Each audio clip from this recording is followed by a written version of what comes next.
Back to Smok'n Jay's Garage. Today I have some Adams rubber mat and liner cleaners. This is a relatively new product. I just got it in this week, and I bought it as soon as I saw it on their website. So it is relatively new.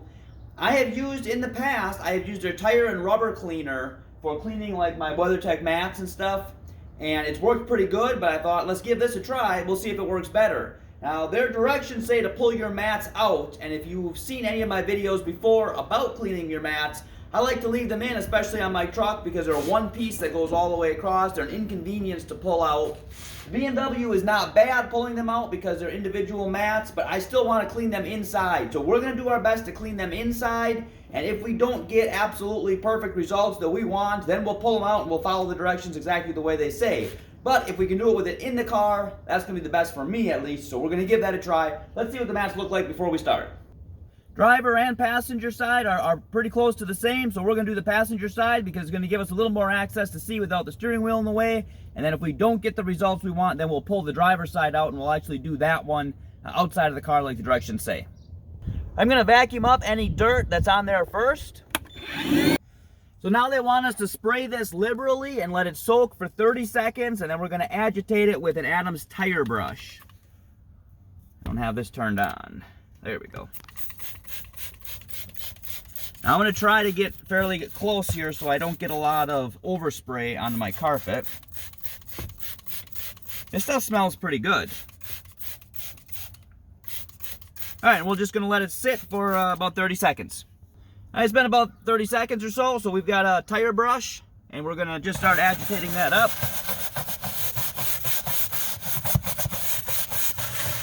Alright, we got this here agitated pretty good. It does say that it will foam up as you agitate it. I probably should have gone with a little bit less product and then put more on if I needed it, because now those that little bit of foam when you get around the edges kind of wants to spray little bubbles around. So I think we got that pretty agitated up good. Now this is the part where you would spray it off with the water hose, but we're not going to spray water in the car. So I'm just going to take paper towel and I'm going to try to wipe out the dirt with all of these suds, and we'll see how that works. Maybe run the vacuum cleaner through it one more time if we need to, because everything that it loosened up.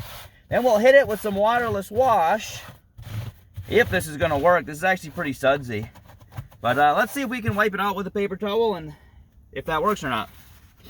Alright, I wiped it off as best I could with multiple paper towels. It actually foamed up and was harder to get out than what I thought it was going to be. Rinsing would definitely have been a better option if I was taking it out. Then I went through with the vacuum cleaner again, and any dirt that I'd agitated, I tried to pick up with that. Now I'm going to grab the waterless wash and I'm going to rinse it with that so that we don't, it looks like it's getting kind of dull here. So we're going to wash off whatever we didn't just wipe off with the product.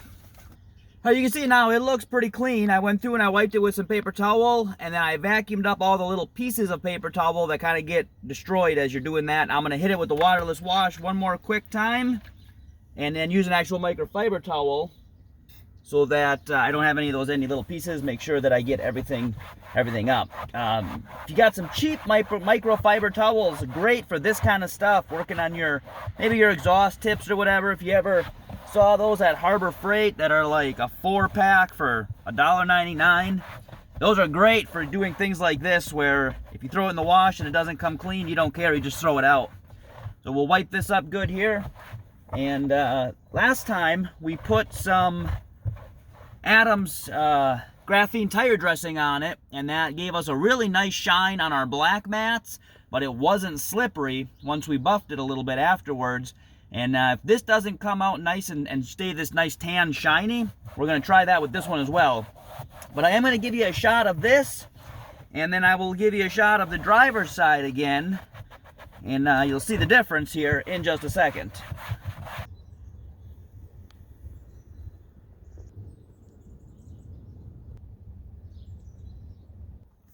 This is nice and clean. It is not slippery at all. It looks good. It does have a little bit of a dull look to it though. I'm going to see if I can bring a little bit of that shine back in. We're going to use this Adams tire dressing with the graphene in it. And we're going to spray a little bit in here.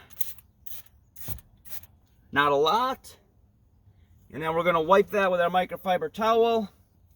And Let that dry a little bit. We'll make sure that it does not get slippery. And I'll show you what it looks like here as soon as we're done with this.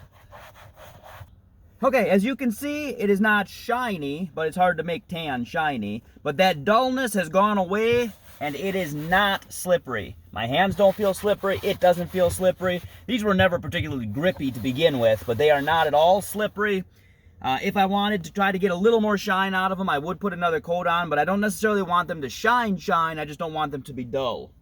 So, where I put this, the rubber mat and liner cleaner, I would recommend this product. I thought it worked good. It agitated easily with the brush.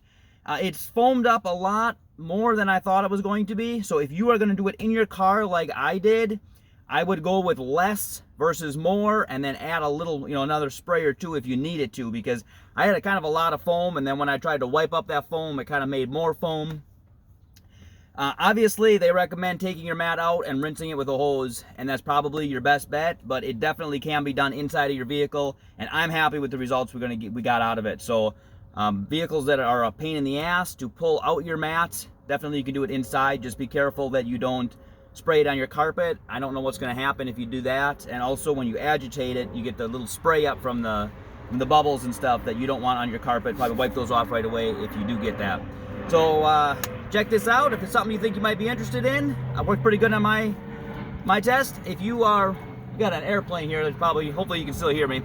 If you watch the channel for the first time and you haven't already, and you want to, boom, please subscribe.